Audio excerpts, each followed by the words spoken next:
Oh, so this is like one of those like undercover boss type things. Yeah. You don't know anything. I don't know anything for sure. I know there's an uncanny resemblance.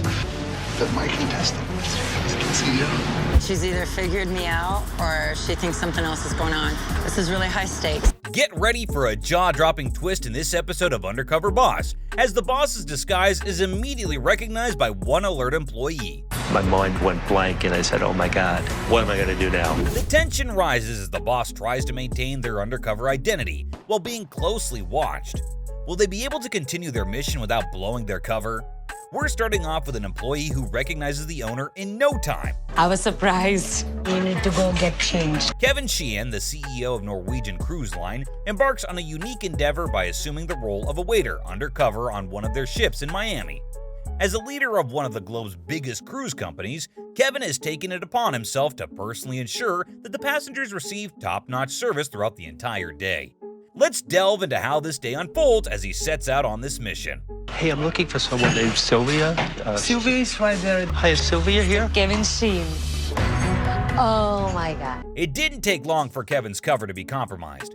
Initially, he doubted whether he had heard his name correctly, but when it was repeated a second and third time, it became evident that his true identity had been discovered. At that moment, Kevin's mind went blank, and he found himself pondering what course of action to take next.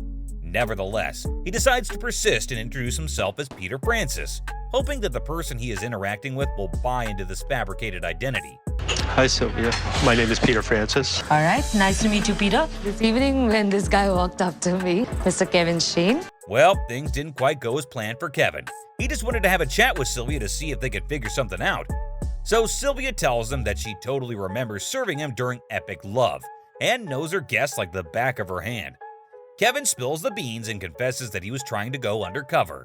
He asks Sylvia if she can keep his real identity on the down low, and she's cool with it. Sylvia, obviously, you recognized me right away. And I have served you once in Epic Club, and I remember my guest very well. I really am trying to kind of go undercover so that we can hopefully leverage that across the fleet. Exactly. They keep working together, with Sylvia showing Kevin the ropes on how to present himself and serve food. But here's the funny part. Kevin starts struggling with picking up plates and putting them down. It's like a comedy show, really. Peter, take up a tray and bring me 2 key lime pies. Whoa! I have a headache from all of this. Peter, you have the wrong dessert. You have 2 New York cheesecake. But hey, despite his clumsy moments, it seems like things are going well in the Manhattan room. Everyone knows what they're doing. Finally, Kevin sits down with Sylvia to get some feedback. Let's find out how that conversation goes down. I'm like really thinking whether I should stay with this company. The promotions are taking so slow and there's no movement. How can I move in this company? So instead of hiring new hires, why don't we give positions available? Right. There should be some loyalty given by Norwegian Cruise Line to them. So Sylvia opens up and tells Kevin that she aspires to be a supervisor and contribute to the overall growth of the team. It's understandable since she's been with the company for a solid 6 years. She mentions how her dedication to work has made it difficult for her to spend time with her family and loved ones. This revelation really struck a chord with Kevin, and he realizes the areas that need improvement. All in all, this conversation turned out to be an eye-opener for Kevin. He gained valuable insights and understood where he needed to focus his efforts. It seems like a real learning experience for both Kevin and Sylvia. But this next employee, who recently had a meeting with the owner, is about to encounter him again. Let's find out if she recognizes him this time. I'm working in the kitchen and I see someone I recognize. And it's Red, the franchise owner Sean's trusted manager and girlfriend. In this next episode, we have Nader Masada, the president and CEO of Buffalo Wings and Rings, going incognito in Bardstown, Kentucky. This time, he puts on the disguise of a kitchen manager to experience the job firsthand. Now, let's dive into the moment when Nader meets Wes, the real kitchen manager, and see how their encounter plays out. Hey, how's it going? Good. I'm looking for Wes. It's me. I'm going to teach you everything you need to know back here. Okay. Okay? Okay. I want to learn. Okay, so here's your super cool gear, man. Oh, love it. No surprises indeed. Wes certainly exudes a sense of authority and displays a serious dedication to his role. It's understandable that our undercover CEO might feel a bit intimidated by Wes's demeanor. We had a hunch that this dynamic would unfold, didn't we? And it's Red. She's been to my office not too long ago. I'm turning my face away, hoping that she doesn't recognize my face and blow my cover. Now let's get ready to hear Wes's thoughts on Nader. This conversation is about to take an intriguing turn. Pete is dressed like a dork. He's got the scumbag gold chain, the thick nerd glasses, and the shiny bald head. I was a little bit intimidated by his demeanor. Whoa, talk about starting off on the wrong foot. Wes didn't waste a second before throwing some hateful comments Nader's way. And get this, he doesn't even know anything about Nader. Not the best way to kick off their interaction, that's for sure. Wes straight up tells Nader that if he wants to work together, he needs to pick up the pace and stop being so darn slow. He even makes a big fuss about how Nader takes forever to put on his uniform. What in the is taking him so long? Wes, I'm ready to go. Damn, if you're gonna work back here with me, man, you're gonna have to get the lead out of your ass. You seem kind of slow moving so far, so. Ouch. But wait, there's more. Wes goes on to explain the ropes to Nader. This whole situation took an unexpected turn, and I can't wait to see how Nader handles it, and if he can turn things around. And get this, not only does Wes try to help Nader with the chicken pieces in the bowl, but he also takes it a step further with his totally inappropriate remarks. Yeah, do what you could never do on prom night. Tap it twice. I mean, seriously? Saying something like, do what you could never do on prom night, which is tap it twice? That's way over the line and completely unnecessary. Thankfully, Pete steps in and takes charge, deciding to handle the job just as the orders show on the screen. I'm curious to see how Pete deals with the situation, and if he can rise above Wes's offensive comments. All right, Softy. Something is beeping. What do you got going on here, man? I got all kinds of stuff going on. Wesley, y'all are costing me about $10 right now on my tip. Pete, make all your food next time. Oh boy, things are really going downhill fast. Now we've got Red, Sean's manager and girlfriend, thrown into the mix. And there's a real danger that she might recognize Nader, especially since she's recently visited his office. To avoid blowing his cover, Nader does his best to keep his distance from her. But that's not the only problem on Nader's plate. Wes just won't quit complaining, constantly harping on how about old and slow Nader is. It's like a never-ending stream of negativity from Wes, claiming that Nader has cost them money and made customers furious. Talk about a tough spot for Nader to be in. As if that's not comfortable enough, Wes takes complete control and orders Nader to clean up the mess he created. And here's the kicker. He goes so far as to tell Nader to clean the floor as if it's ready for some X-rated action. You want this floor so clean, you would have sex on it. Seriously, this guy has absolutely no filter. After some repeated comments, Nader reaches his limit with Wes's nonsense. It's time for him to take a stand against this bully. He talks with the lady outside who already knows his true identity. Red, hi, it's Nader. Can I chat with you outside the restaurant for a minute? Yes. I came in here today and I was working with Wes. He has no respect for anybody in that restaurant. I will talk to him and we'll see how far that goes. No, Red, it that does nothing no, for Wes. I need to talk to Sean then. That is just... Sean's not active. You know, he tries to be active, but he's not completely active in there. I'm surprised. First of all, great news. The lady didn't blow Nader's cover. It's such a relief. And let's not forget that she has also been through a lot in this challenging work environment. With all the incidents piling up and witnessing Wes's unacceptable behavior, Nader reaches a breaking point. He realizes it's time to have a serious conversation with Sean, the franchise owner. Nader holds nothing back and expresses his frustration. He straight up tells Sean that if given the chance, he would fire Wes on the spot. If I had the authority, I would fire him tonight. Nader emphasizes the crucial importance of creating a safe and respectful workplace for all employees. He even goes as far as mentioning that he would tear apart the franchise agreement if Sean isn't willing to take the necessary action. I'm taking the franchise agreement, I'm gonna rip it apart if Sean is refusing to do the right thing for his staff. He'll do the right thing. In a pivotal moment, Nader makes a decision. It's time to reveal his true identity to Sean. Well, Wes, I'm not Pete. My name is Nader Masadi, and I'm the president and CEO of Buffalo Wings and Ring. When I first walked in, you were very strong, and you still used language that I wouldn't typically use. I have asked Sean and Red to be here today. Put them right here. The girls' concern was how the kitchen disrespected them and how many complaints we had from our customers. Wes refuses to take responsibility and argues instead of admitting his mistakes. Sean, the franchise owner, understands the need for tough decisions and decides to let Wes go. Surprisingly, Wes shows no intention of changing and lacks remorse. You're not my employee. You're Sean's employee. Sean, it's your decision. What do you want to do? I think I would have a better chance at success if we separate ways. I'm not going to change me. I am who I am. Sorry, I'm such a scary monster. This situation raises important questions about self-reflection and the willingness to grow and take responsibility. The next one pretty much goes and tells people that it's the owner undercover. Let's see how this goes. She looked at me eye to eye, and even with my brown contact, oh yeah, I know something's going on. Get ready to meet Jane Grody-Abel, the boss lady and owner of Donato's Pizza. She's all about ensuring that this family business, which has been running for 50 years, operates smoothly across all its branches. Donato's is no small fry, with a staggering 5,000 employees. They're a major player in the pizza chain game. But here's the catch. It appears that their employee performance might not be up to par everywhere.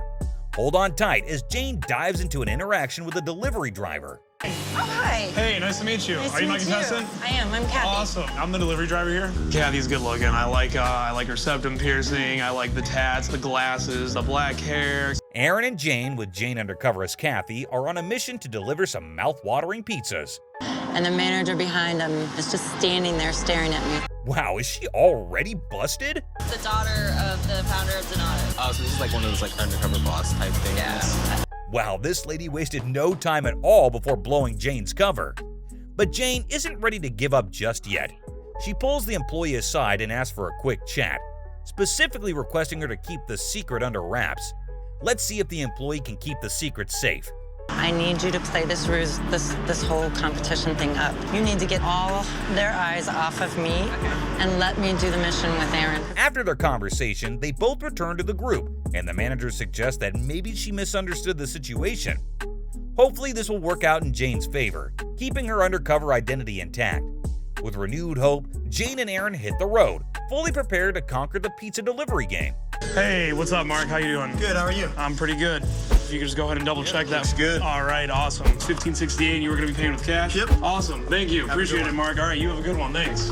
He's got some serious positive energy when it comes to interacting with customers. But here's the real kicker.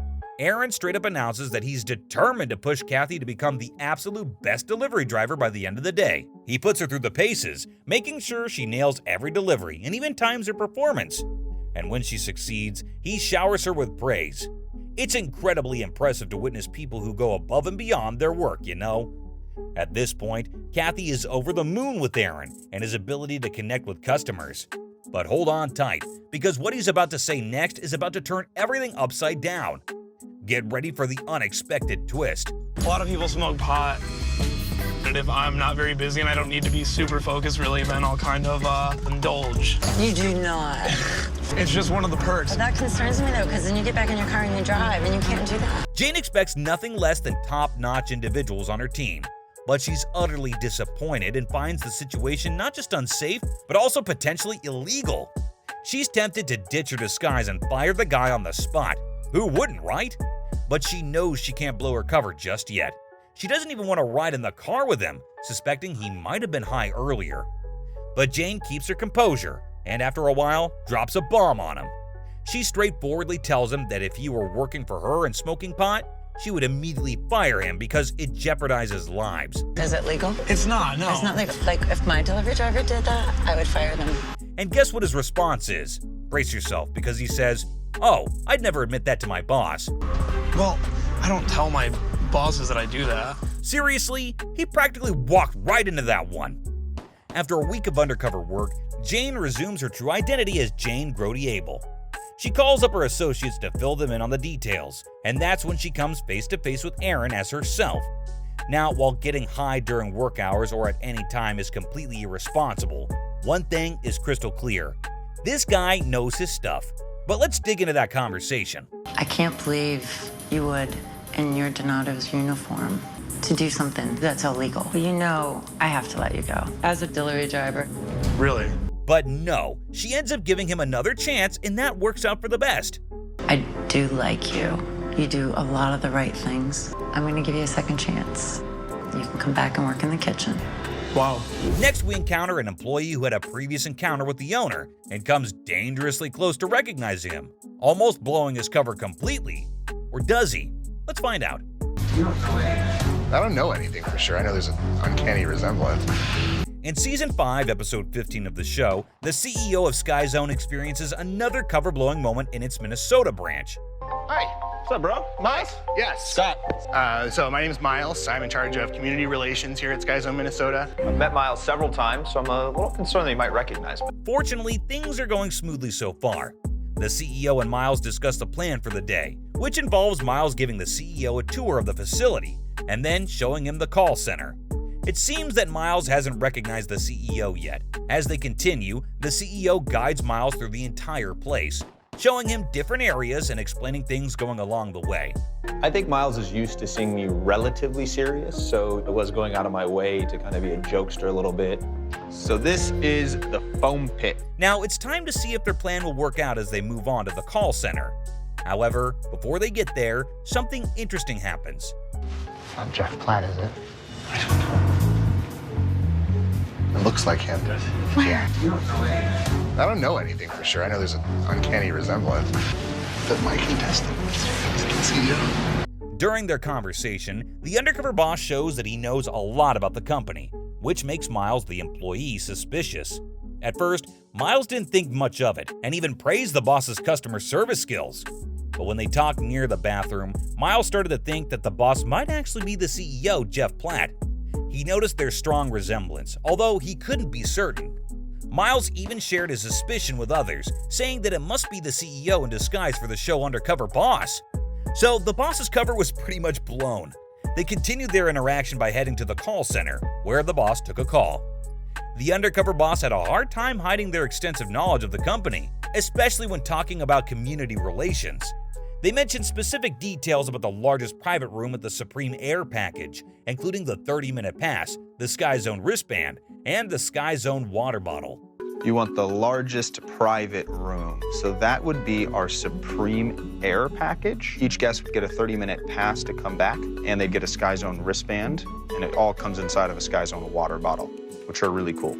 This made Miles even more suspicious because the boss seemed too knowledgeable and did an impressive job giving the tour. I was already suspicious of Scott because he did way too good of a job with the tour. But the real dead giveaway was he knew a little bit better than he should how to do some of the stuff. As their interaction progresses, it becomes evident that Scott, the undercover boss, possesses knowledge that goes beyond what an ordinary employee would know. This is the true giveaway that his cover has been blown. His in-depth understanding of specific aspects of the job raises suspicion and confirms to the employees that he's not who he claims to be. At this point, Scott, the undercover boss, reveals his true identity. Surprisingly, the first issue Miles addresses is a past incident where Scott had asked him to mop the floor in a more commanding manner, rather than being assertive. So, Miles, you know what's going on? I think I figured it out. There was just something about the way you told me to mop the floor. There's a way to ask somebody. I'm Jeff Platt. I'm undercover in your call center right now. However, Miles is open to working on it and improving. Scott then asks Miles about areas that need improvement in the workplace, and Miles suggests having more experienced people on the team. As Miles and the CEO continue their conversation, they discover a deep connection through the shared experience of losing a parent to cancer. I actually lost my mom 4 years ago. Lost her to cancer. I'm sorry to hear that you lost your mother that way. I lost my father to cancer 7 years ago. This personal bond strengthens their relationship and builds a sense of understanding and empathy between them. During their discussion, Miles expresses his aspiration to become a franchise owner, which would greatly benefit him and his family. Recognizing Miles' dedication and potential, the CEO sees that he is deserving of this opportunity. Inspired by their conversation and impressed by Miles' commitment, the CEO decides to support Miles in his pursuit of becoming a franchise owner. It's a heartwarming moment as the CEO acknowledges Miles' ambition and chooses to help him achieve his goal. One of the things that I'd like to do is give you $5,000 to donate to a cancer charity of your choice in honor of your dad. That's amazing. I'd also like to give you $5,000 for your family. I would like to give you $60,000 to pay for your franchise fee. That's exceedingly generous of you. This highlights the transformative power of Undercover Boss and the positive impact it can have on employees' lives. And that's a wrap for today, folks. Which cover being blown was your favorite? Let us know in the comment section below. Don't forget to subscribe, and we'll see you next time.